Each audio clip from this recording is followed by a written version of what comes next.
L'introduction du bracelet électronique comme alternative à la prison au Sénégal va occuper la première partie de notre émission Regard croisé. On parlera ensuite de la Côte d'Ivoire. Abidjan annonce son retrait, le retrait progressif de ses troupes au sein de l'aménagement. En République démocratique du Congo, l'ancien président kenyan Uhuru Kenyatta en visite à Goma pour faire baisser la tension. Et puis on termine comme de coutume par le Togo, 5 nouvelles églises fermées pour nuisances sonores. Nos invités sont déjà en place. Firmin Teko Agbo, chroniqueur politique. Il est également le directeur du Centre de recherche et de géopolitique internationale. Firmin Teko Agbo. Et puis notre ami Kokou Achou, lui il est analyste politique. Firmin, bonjour, vous allez bien? Bonjour Michel Takwa, merci de m'avoir invité. Nous allons bien, par la grâce de Dieu. Notre centre aussi va très bien parce que vous le savez, nous l'avons annoncé sur cette antenne il y a de cela quelques jours que le centre a initié un projet dénommé Citoyenneté et Paix.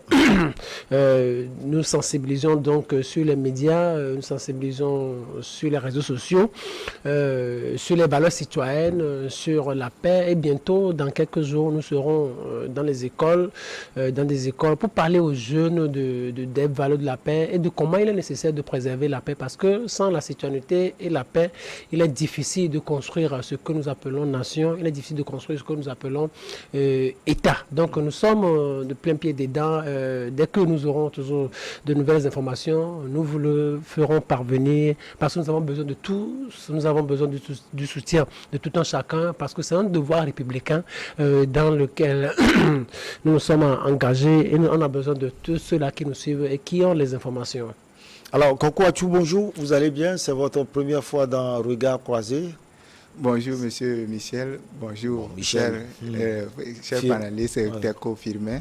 C'est un honneur pour moi de m'inviter sur ce plateau et partager ensemble avec notre cher ami ce sujet.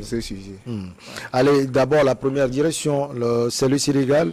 Le Sénégal, donc, devrait recourir avant la fin de l'année au bracelet électronique comme alternative à la détention pour désengorger ses prisons après l'adoption d'un test en ce sens par le Parlement. Alors, les députés ont approuvé le test lundi dernier. Firmin Teko Agbo, oui, la raison, elle est donnée. L'objectif, c'est de désengorger les prisons du Sénégal. Vous savez, la liberté, en réalité, c'est un droit fondamental. En réalité, la détention, qui est l'exception, restreint en réalité le principe de liberté. Ça veut dire l'homme n'est libre. Rien ne doit lui enlever ce qu'on appelle la liberté.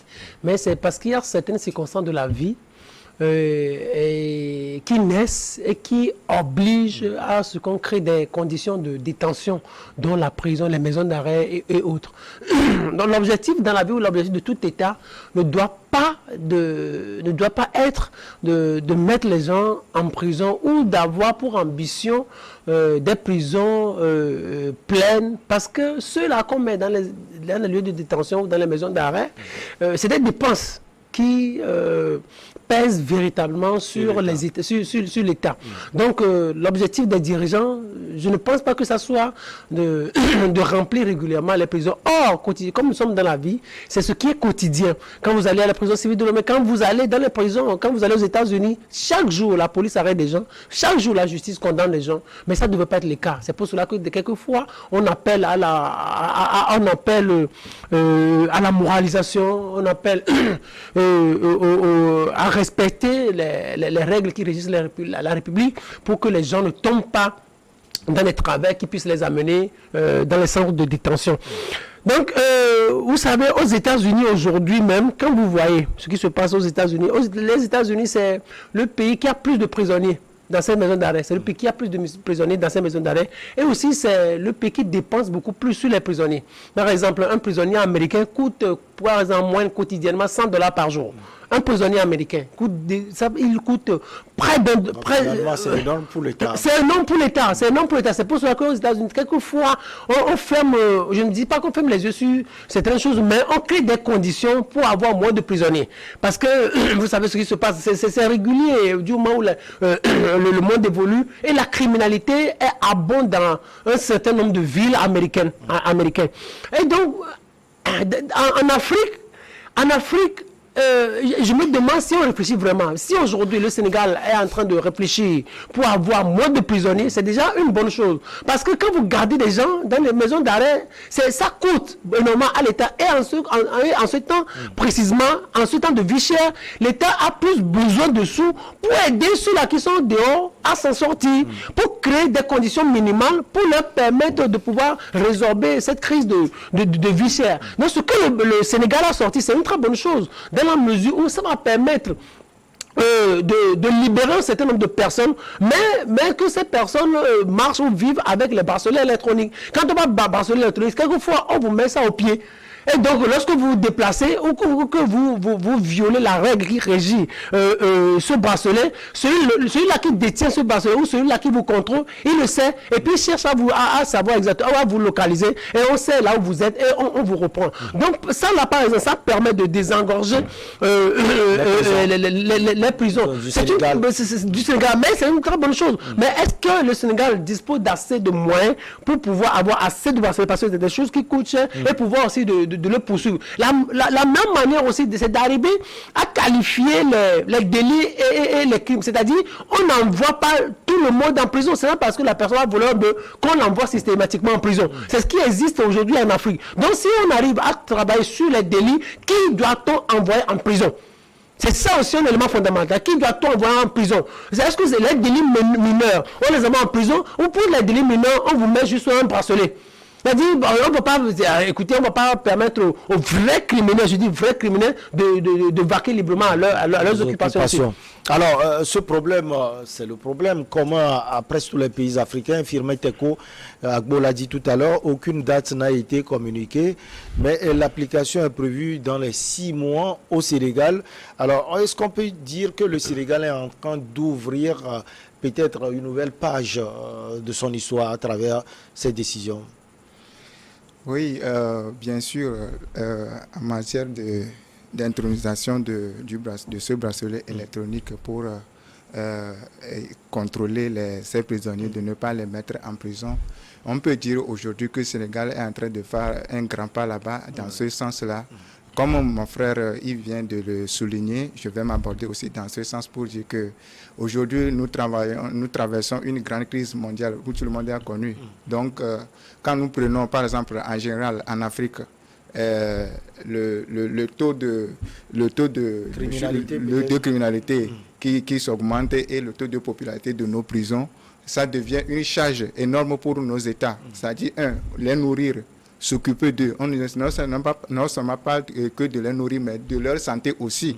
Donc tout ça là, ça devient une charge énorme pour l'État. Mais quand le Sénégal vient de l'introduire tout à l'heure, de ne plus les envoyer à tout bout de champ dans la prison. Pour réduire les coûts donc. Pour réduire les coûts, et c'est une manière aussi de se désengager. Quand on parle de la surpopularité de nos prisons, c'est-à-dire c'est une manière aussi, c'est une alternative aussi de trouver une solution à minima par rapport à ça.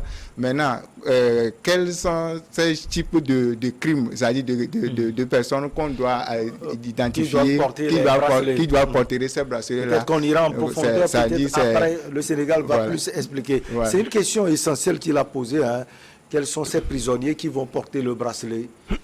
En fait, je pense qu'avant même le bracelet électronique, il faut que les États africains réfléchissent à comment désengorger leurs prisons. Parce qu'il y a tellement d'injustice en Afrique. C'est-à-dire, on ne met pas de différence entre les délits. Peut-être quelqu'un a un certain pouvoir quelque part, peut-être quelqu'un a une autorité quelque part. Moindre chose, il envoie son frère en prison. Il y a tout ça là aussi. Donc il va falloir que les Africains réfléchissent à comment désengorger les prisons. Ça va partir de quoi? Ça va partir de la qualification des délits. Vous pensez qu'il faut partir par là, au fait? Il faut partir par là, parce que quand vous ne partez pas là, les prisons sont pleines. Quand vous allez dans les prisons, il y a plusieurs innocents. Ça veut dire les gens qui ne devraient même pas être en prison. Dans presque toutes les prisons africaines, bien sûr, la justice, c'est-à-dire c'est partout. Oui, les erreurs judiciaires, ça existe partout en Afrique. Même aux États-Unis. Même aux États-Unis. Mais, c'est-à-dire en Afrique, surtout dans des pays... dans des pays où on ne respecte pas trop, ou des pays qui ne sont pas trop des états de droit, oui, démocratiques ou des états de droit, où des gens ont un certain nombre un certain pouvoir, ils envoient tout le monde en prison et on les enferme. Peut-être le ministère public ne cherche pas à les voir ou à les rencontrer, à discuter avec eux. Des gens passent assez d'années en prison, alors que peut-être le délit qu'ils ont commis, peut-être n'atteint pas le nombre d'années qu'ils passent. La première des choses serait qu'on réfléchisse. Par exemple, le Sénégal doit réfléchir. Ok, maintenant, il faut que nous créions des conditions pour désengorger notre prison. Ça ne va pas partir du bracelet. Ça part du maintenant. Comment on va faire? On décide à partir d'aujourd'hui, celui-là qui fait pour les délits mineurs, on n'envoie pas en prison. Si c'est un truc de 2 mois, on n'envoie pas en prison. Peut-être on trouve une condition qui puisse permettre peut-être travaux d'intérêt général. On te dit, si tu commets, tu fais un vol qui peut te coûter 2 mois de prison, voilà, tu vas travailler pour l'État, tu vas travailler dans le volontariat, tu vas travailler dans tout ça là, et après 2 mois, on te libère. C'est la première chose. Après, par exemple, celui-là, on te dit, si pour des délits de 6 mois, on peut trouver aussi une autre alternative.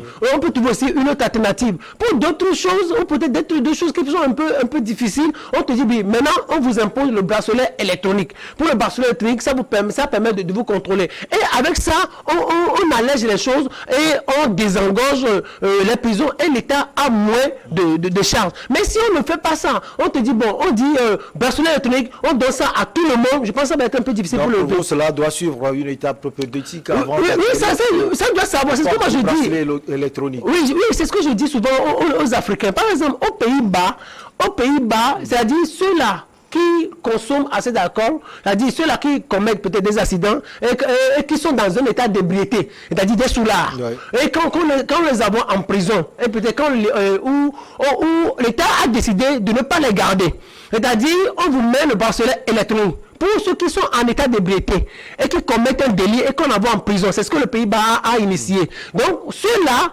ils ont droit au bracelet électronique. On les libère. Si c'est un délit qui peut te coûter une prison et que tu es en état d'ébriété, c'est ce qui t'a amené à commettre ce délit, on t'envoie plus en prison, on te met le bracelet électronique et lorsque tu auras purgé ta peine dehors, maintenant, tu ramènes le bracelet électronique. Okay. Vous savez ce que la Suède a fait? La Suède, c'est près de 10 millions d'habitants, mais 4 000, environ 5 000 prisonniers. Parce que la Suède a mis en œuvre assez de mesures pour éviter la récidive. La Suède, avec ces mesures qu'elle a mises en place, ça lui a permis de fermer assez de prisons. Donc la Suède a moins de prisons aujourd'hui. C'est une très bonne chose. Il faut faire comme la Suède. Il faut faire comme la Suède, il faut faire comme les Pays-Bas, il faut faire comme d'autres pays. Il y a même plusieurs États en Europe aujourd'hui qui n'utilisent pas le bracelet électronique, mais ils ont juste mis en place des conditions qui empêchent la récidive. Parce qu'une chose aussi qui est tellement... Avant de venir à cette chose, on va interroger notre ami également, Kokou Achou. Le recours à cette technologie a cependant suscité des réticences parmi les professionnels de la justice dans ce pays ou des défenseurs des droits de l'homme.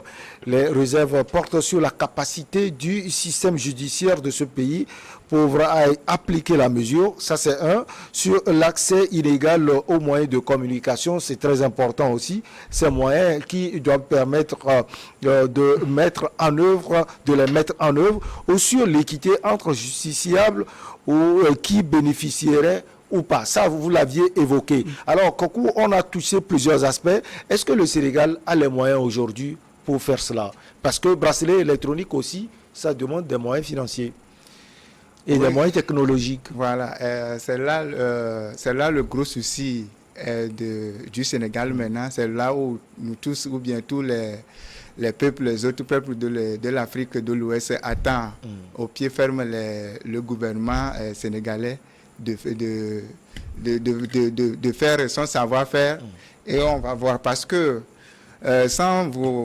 j'espère que l'État sénégalais s'est bien préparé, parce que quand vous prenez même le dispositif qui est annoncé tout récemment, vous allez constater que c'est depuis 2018 que le Sénégal se bat pour pouvoir mettre ce dispositif-là dans son système. Donc c'est une idée mûrie, au fait. Voilà, donc je crois que depuis 2019, en juillet 2020, ça s'est promulgué au niveau de l'Assemblée, adopté par les députés.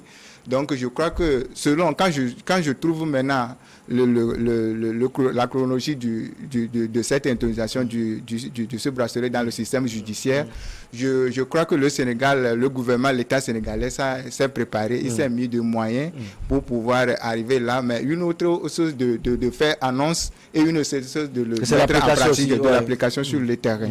Donc c'est là où on attend peut-être que cela va être un aiguillon, donc voilà, le Sénégal doit bien faire. Le Sénégal doit bien faire, non seulement, il faut aussi les équipements, c'est-à-dire les bracelets, et aussi les techniciens, c'est-à-dire ceux qui devaient contrôler, parce que c'est un truc qu'on met au niveau du cheville et qui comporte aussi, c'est-à-dire qui a une boîte qui est liée à une boîte téléphonique.